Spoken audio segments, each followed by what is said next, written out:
Il fut un temps où le prophète Muhammad, paix et salut sur lui, se tint en silence. La révélation s'était interrompue. Les jours passèrent, puis des semaines. Autour de lui, les murmures naquirent. « Ton Seigneur t'a-t-il abandonné? A-t-il cessé de te parler ?» Et dans la fixité de ce silence, une douleur s'insinua. Jusqu'à ce qu'un matin, le ciel se fende de miséricorde et Allah fasse descendre. Ton Seigneur ne t'a ni abandonné, ni détesté. Parfois, le silence fait plus mal que la blessure. Peut-être l'as-tu ressenti, toi aussi. La nuit, tu lèves les mains, tu souffles des prières brisées à travers une respiration lasse. Tu as dit « Seigneur » à n'en plus compter, et pourtant, rien ne semble changer. La porte ne s'ouvre pas. La douleur ne se lève pas. La réponse ne vient pas. Alors tu te surprends à penser « Allah m'a-t-il oublié ?» Il y a une peine singulière à n'être pas vue, surtout par celui dont tu as le plus besoin. Mais si ce silence n'était pas une punition, et plutôt un processus, et si Allah différait, non pour t'abandonner, mais pour t'attirer plus près? Il y a des siècles, un homme dont les mots adoucissent encore les cœurs épuisés par l'attente, écrivit avec une encre trempée dans le désir. Ibn Rajab al-Hanbali, savant, ascète, élève de la brisure, ne se contentait pas d'enseigner. Il ressentait. Il connaissait le silence d'une invocation laissée en suspens, et il montra au monde que le délai divin n'est pas la distance d'Allah. Ce voyage ne parle pas d'abord de réponse. Il parle de ce qui pousse dans l'attente. Alors, si tes mains se sont fatiguées, si ta voix s'est faite plus douce à force de répéter la même prière, reste, car ce qui ressemble à une porte close peut être le commencement de la plus belle réponse d'Allah. Le savant qui comprenait le silence. Au XIVe siècle, sous les cieux troublés de Damas, vivait un homme qui n'écrivait pas pour impressionner, mais pour apaiser. Il s'appelait Ibn Rajab al-Hanbali. Savant d'une science profonde, oui, mais surtout un homme dont le cœur tremblait de crainte révérentielle devant Allah. Un homme qui savait ce que c'est que crier vers le ciel et n'entendre en retour que le silence. Né en l'an 736 de l'Hégire, il traversa une époque d'agitation politique et de confusion spirituelle. Et pourtant, au milieu du tumulte, l'âme d'Ibn Rajab cherchait la quiétude. Il n'était pas attiré par la polémique ni par la renommée. Sa voix était celle de la discrétion, sincérité, humilité, désir ardent. Élève du grand Ibn al-Qayyim et maître dans la science du hadith, ce qui rend Ibn Rajab inoubliable, c'est sa capacité à parler à cette douleur que personne ne voit. La douleur nichée dans la poitrine du croyant, qui se sent oublié. Dans la somme des sciences et des sagesses, il ne se contente pas de commenter les paroles prophétiques. Il les écoute avec l'oreille de celui qui a veillé de longues nuits dans l'attente du soulagement. Il médite les hadiths sur l'invocation, qui ne se perd jamais, sur la patience, sur la proximité d'Allah avec les cœurs brisés. Dans les subtilités des connaissances, un livre sur les saisons spirituelles de l'année, il écrit au sujet du mois de Ramadan, du mois du pèlerinage et des nuits sacrées, non avec une analyse distante, mais comme quelqu'un qui a compté ses nuits avec une espérance tremblante, priant que, peut-être, ce soit cette nuit-là que la porte s'ouvre. Ces mots sont trempés de compassion. Lorsqu'il parle du délai divin, il ne parle pas d'en haut, mais à tes côtés. Il ne dit pas « patiente » comme un ordre. Il le murmure comme quelqu'un qui a retenu son souffle en prosternation, attendant que la miséricorde d'Allah descende. Et c'est peut-être pour cela que ces écrits résonnent encore aujourd'hui. Pas parce qu'ils sont brillants, bien qu'ils le soient, mais parce qu'ils sonnent vrais. Ils parlent de ce silence qui paraît personnel, de celui qui te fait te demander si tu as mal agi. Et à cet instant, il te rappelle que, parfois, Allah diffère. Sa réponse non parce que tu n'en es pas digne, mais parce qu'il veut entendre ta voix encore et encore. Il a vu l'adoration dans l'attente, la proximité dans la brisure, la présence cachée au cœur du désir. Et te voilà, peut-être en attente, peut-être meurtri, peut-être craintif d'avouer combien tes prières te semblent silencieuses ces derniers temps. Mais quelqu'un t'a vu il y a des siècles, et il a écrit ces mots pour toi, pour te dire que le silence n'est pas l'absence, que tu n'es pas seul dans cette nuit, et que ton invocation ne se dissout pas dans le vide. Elle est tenue par celui qui attend le moment parfait pour répondre. Le retard n'est pas un refus. Parfois, la porte ne s'ouvre pas, non parce qu'elle est verrouillée, mais parce que celui qui est à l'intérieur veut que tu demeures encore un peu. Tu restes là, à chuchoter contre le bois, tu frappes, encore et encore, te demandant si quelqu'un t'entend, te demandant si tu dois t'éloigner, et si ce silence n'était pas un refus, et s'il était de l'amour. Ibn Rajab al-Hanbali, qu'Allah lui fasse miséricorde, écrivit que toute invocation sincère est entendue, et que toute invocation reçoit une réponse. Simplement, pas toujours de la façon que tu imagines. Il explique qu'Allah, par sa miséricorde, répond à chaque prière de 3 manières. Il t'accorde ce que tu demandes, ou il le diffère pour un moment meilleur, ou il te donne quelque chose de bien supérieur à ce que tu savais demander. Et parfois, le retard lui-même est un don. Il écrit « Quand le croyant voit que l'allègement de l'épreuve ne vient toujours pas, après de nombreuses invocations et supplications, et qu'il ne perçoit aucun signe de réponse, il se blâme lui-même et dit « C'est que j'ai des manquements. S'il y avait du bien en moi, Allah m'aurait répondu. » Mais cet instant de reproche envers soi, cette brisure, n'est pas du désespoir, c'est une adoration. Ibn Rajab poursuit « Cette relecture de soi est plus aimée d'Allah que bien des actes d'adoration, car elle contient l'humilité. Et c'est alors que la réponse d'Allah vient promptement, levant la détresse, car en vérité, Allah est avec ceux dont le cœur se brise pour lui. » Le retard n'était pas là pour te blesser. Il était là pour t'attendrir, pour te ramener en morceaux, afin qu'il te refasse entier. Le Coran murmure la même vérité. Et quand mes serviteurs t'interrogent à mon sujet, alors je suis tout proche. Je réponds à l'appel de celui qui m'invoque lorsqu'il m'appelle. 286. Ton appel l'a déjà atteint. Mais peut-être, oui, peut-être, te laisse-t-il appeler encore et encore, parce qu'il aime entendre ta voix.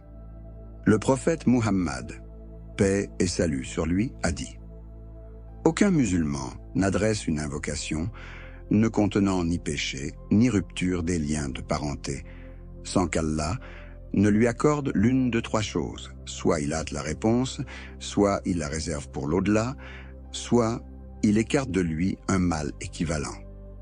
Toute invocation est recueillie, rien ne se perd. » Et dans une autre narration, le prophète, paix et salut sur lui, nous a dit « Votre Seigneur est pudique et généreux, Il a pudeur de repousser son serviteur quand celui-ci élève ses mains en les renvoyant vides.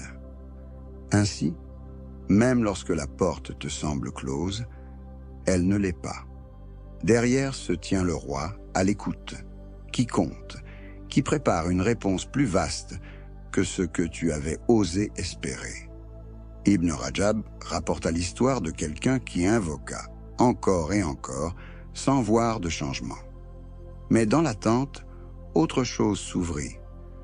Une douceur de la prière, une proximité avec Allah, des larmes de désir et de paix.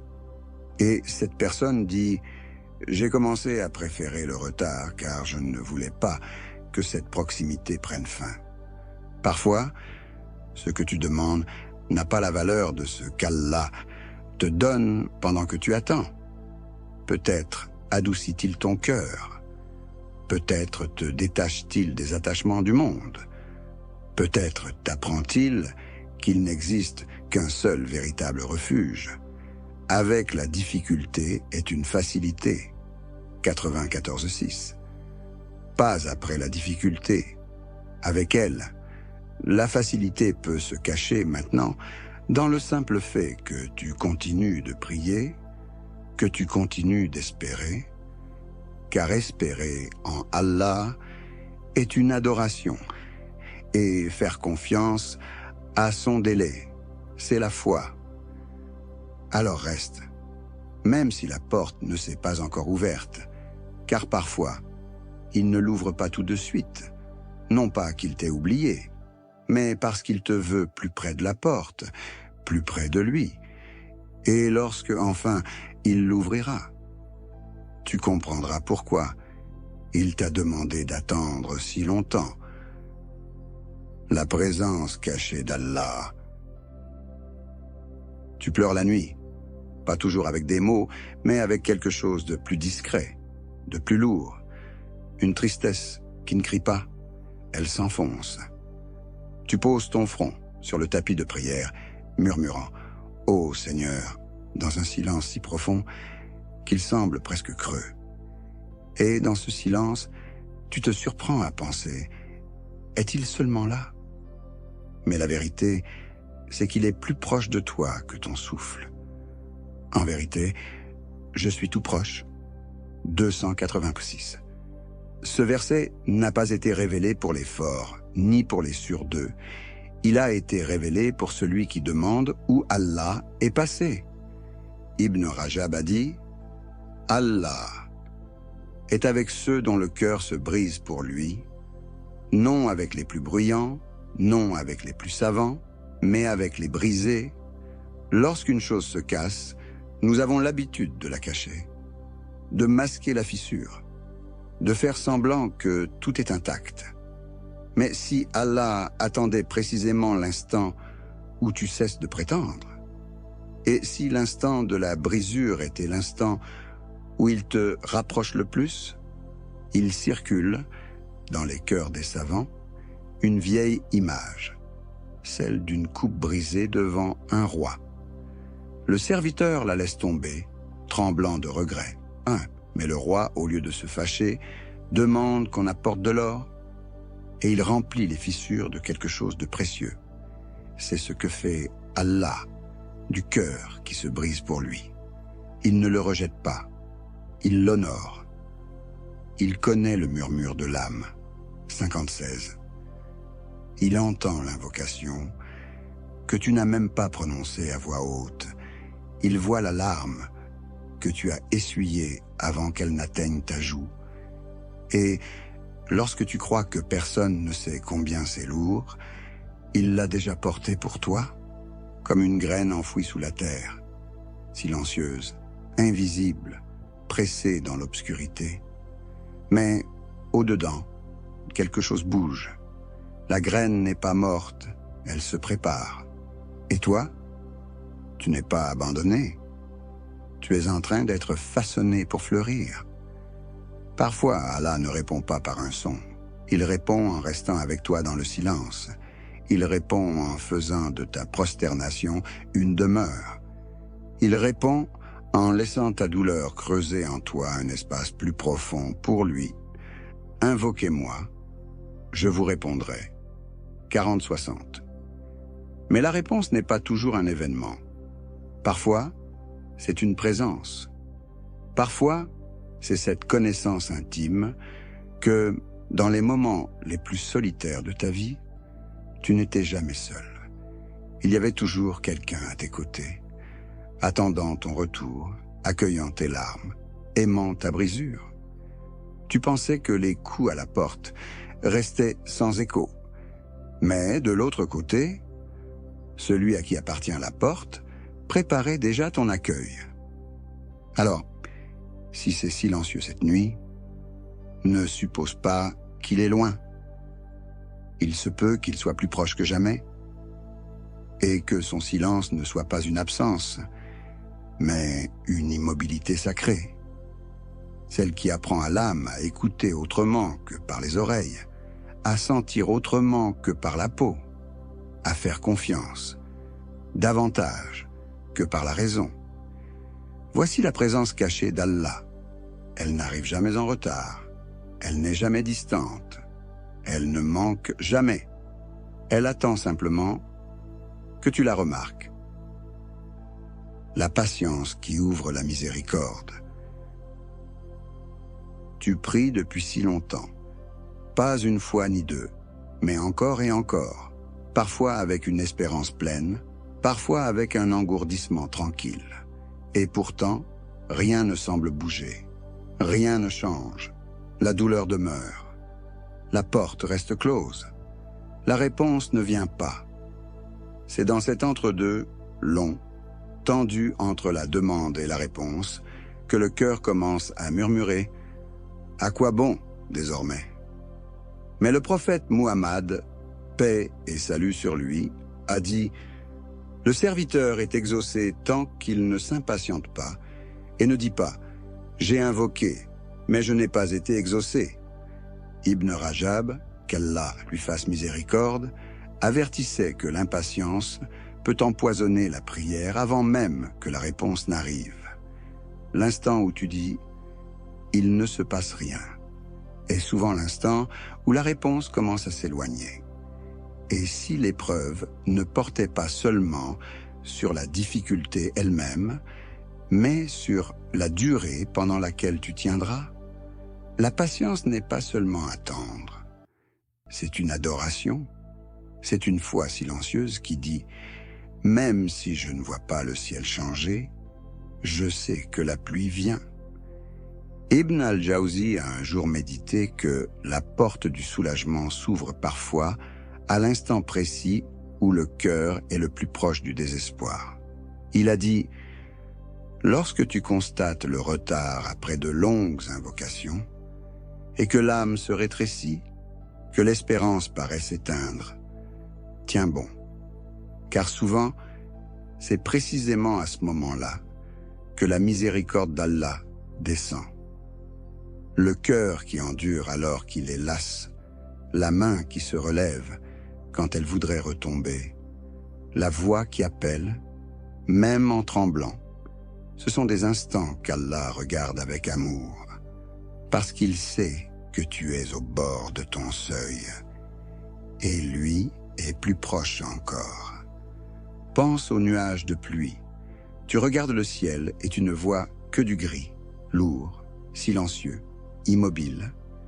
Mais au-dessus de ce calme, quelque chose se forme.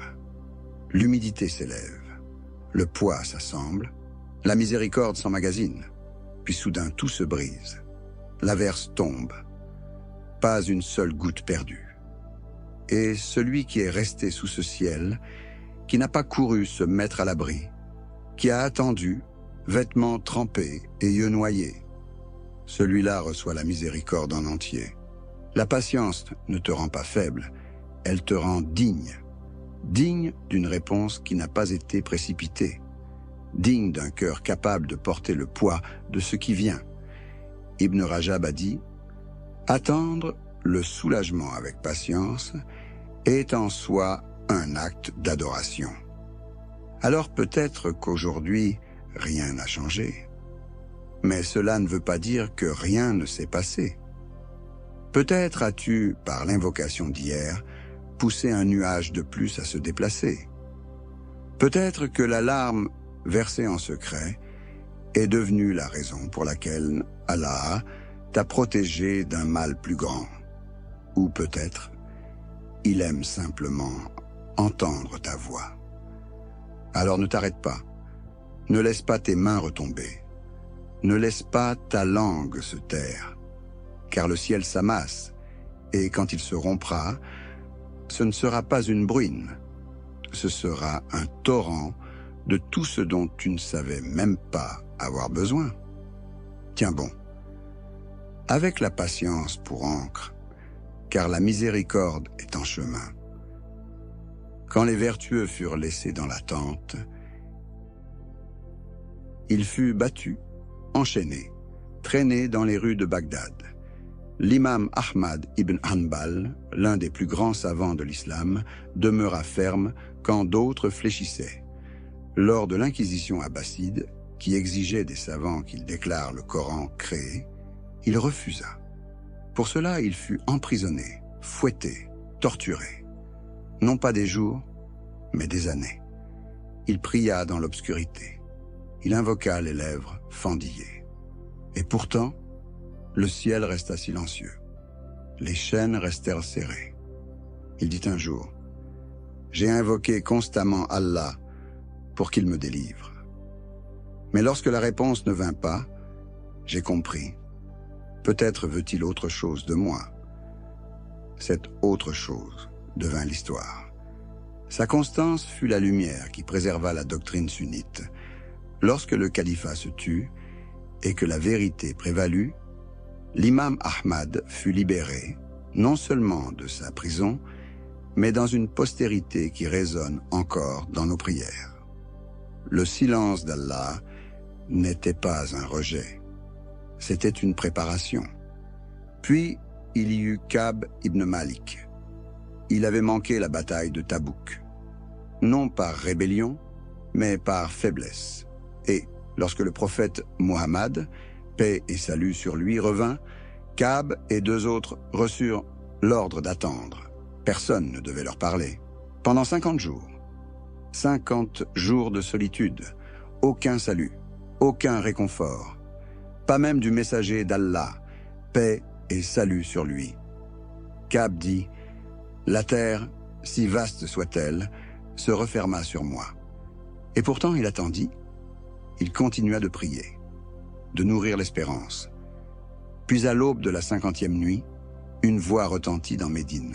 « Réjouis-toi, ô Ka'b, Allah t'a pardonné. » Le Coran parle de lui, parce qu'il endura le silence avec véracité. L'attente fut longue, mais la récompense fut plus durable. Et puis, il y eut Salama. Elle perdit son mari, Abu Salama, dans les premières batailles de l'islam. Elle était bouleversée, endeuillée, seule, incertaine de la suite. Le prophète, paix et salut sur lui enseigna une invocation. « Ô Allah, récompense-moi pour mon épreuve et accorde-moi en échange quelque chose de meilleur. » Elle obéit, mais dans son cœur, elle murmura « Qui pourrait être meilleur qu'Abu Salama ?» Le temps passa. Aucune réponse, aucune demande, aucun soulagement, jusqu'au jour où le messager d'Allah, paix et salut sur lui, frappa lui-même à sa porte. Elle devint al-Mu'minin, la mère des croyants. Et elle dit en pleurant, « Allah m'a donné meilleur que ce que j'avais perdu. » Ce n'étaient pas des gens ordinaires, c'étaient des aimés d'Allah, et eux aussi furent laissés dans l'attente, à l'ombre des cellules, dans le silence, dans le chagrin, mais dans chaque histoire, le délai ne fut pas un refus, ce fut un dessein divin.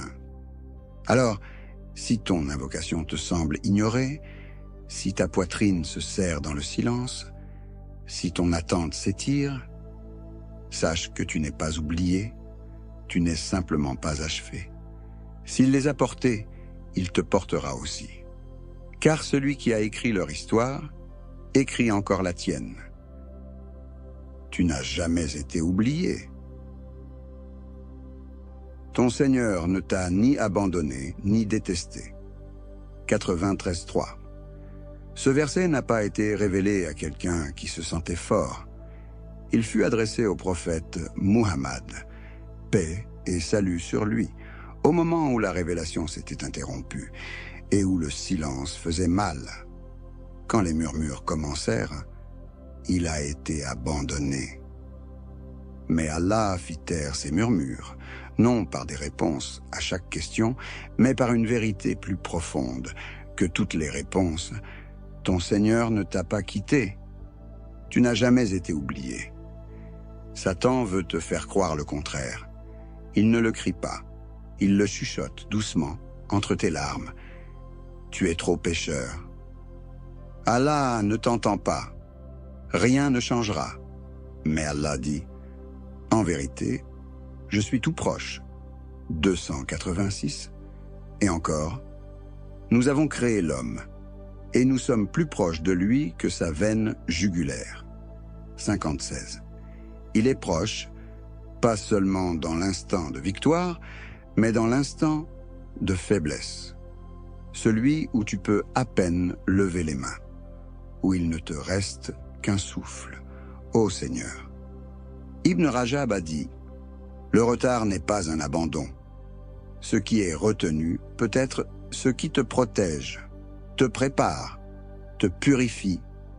Peut-être demandais-tu la facilité, mais il a vu que la facilité te ferait oublier. Peut-être demandais-tu l'amour, mais il savait que cet amour te briserait. Peut-être demandais-tu le soulagement, mais il savait que l'attente rendrait ton invocation plus douce que la réponse. Il existe un hadith Qudsi où Allah a dit « Je suis selon l'opinion que mon serviteur se fait de moi. S'il pense du bien de moi, il trouvera le bien. Pense donc bien de lui, même lorsque rien n'a de sens. La maison n'est pas vide, même si la porte ne s'est pas encore ouverte.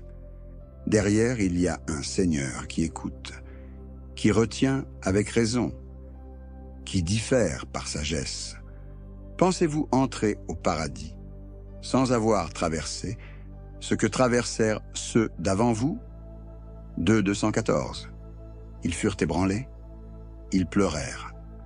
Même des prophètes demandèrent « Quand viendra le secours d'Allah ?» Et la réponse vint.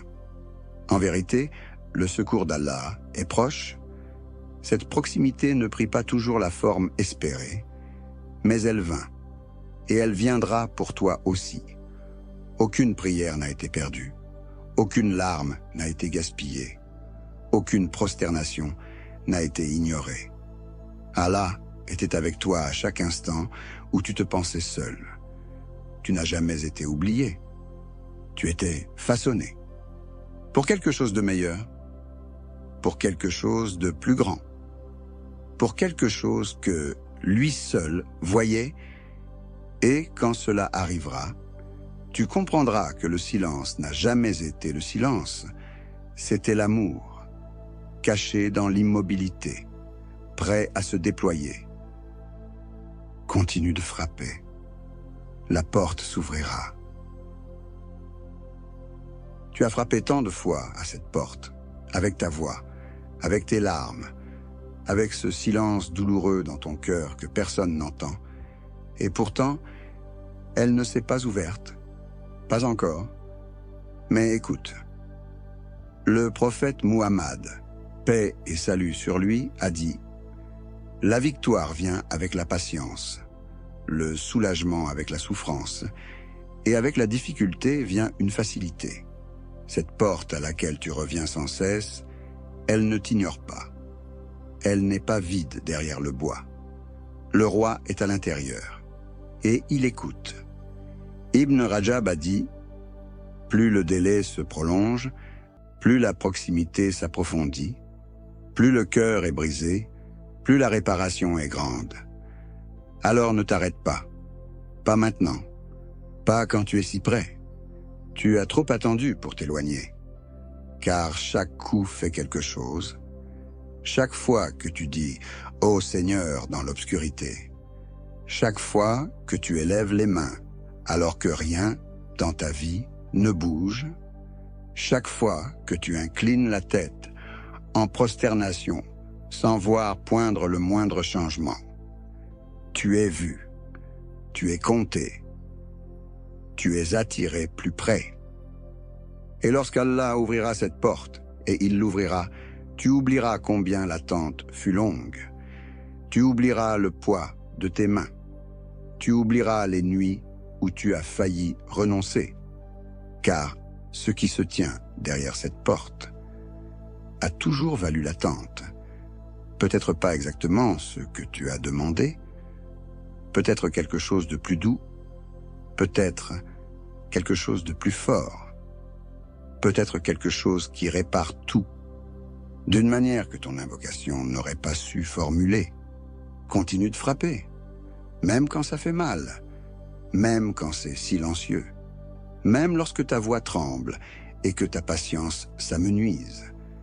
Car le prophète Muhammad, paix et salut sur lui, l'a promis, et la promesse du messager d'Allah n'est jamais mensongère. La victoire n'est pas loin, elle est plus proche que tu ne le crois, et celui que tu appelles est déjà proche.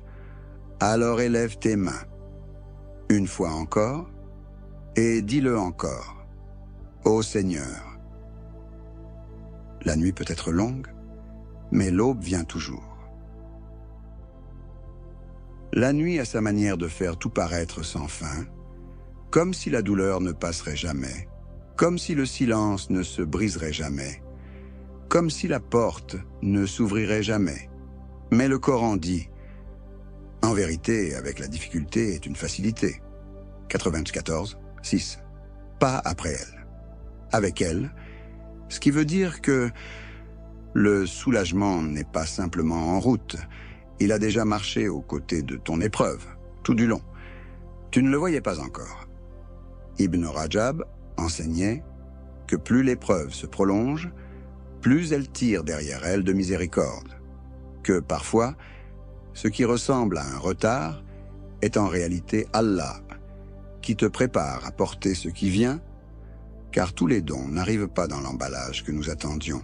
Parfois, ils se présentent sous la forme d'une perte, parfois d'un silence, parfois d'invocations sans réponse, qui ont maintenu ton cœur en prosternation bien plus longtemps que la facilité ne l'aurait fait, et peut-être même maintenant. Ta situation n'a pas changé, mais quelque chose en toi a changé. Peut-être ne demandes-tu plus seulement le soulagement, peut-être demandes-tu désormais lui. Peut-être que la nuit ne s'est pas raccourcie, mais ta confiance s'est approfondie. Peut-être que la porte ne s'est pas ouverte, mais ton cœur, oui. Tu n'as jamais été oublié, ni quand tu pleurais, ni quand tu doutais, ni quand tu pensais qu'il était trop tard. Allah a vu chaque larme, compté chaque appel, recueilli chaque instant où tu t'es brisé. Et pourtant, il est resté. Alors, si la nuit s'attarde encore, tiens-la avec douceur, car l'aube n'est pas une question, c'est une promesse. Ton Seigneur ne t'a ni abandonné, ni détesté. 93.3. Que cela suffise à affermir ton cœur, à te garder un souffle plus près du matin et une prière plus près de la réponse. Si ton cœur se sent de nouveau ainsi, comme laissé dehors devant une porte qui ne s'ouvre pas, alors souviens-toi, le silence que tu crains est peut-être la proximité qui t'a été donnée.